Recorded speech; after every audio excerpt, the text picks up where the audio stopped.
Hey y'all, welcome to my channel. Welcome to another video.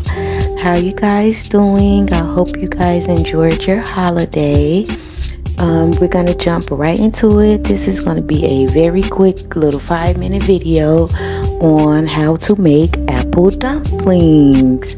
Now my son, he's 17 and now he's getting into baking, so he asked me if I can show him how to make these apple dumplings. Now I haven't made these in about 10 years or so, so it was something fun and new to do with my son. So y'all be patient with me. Don't come for me and trying to give me all type of different recipes and all these different things saying I'm doing it wrong.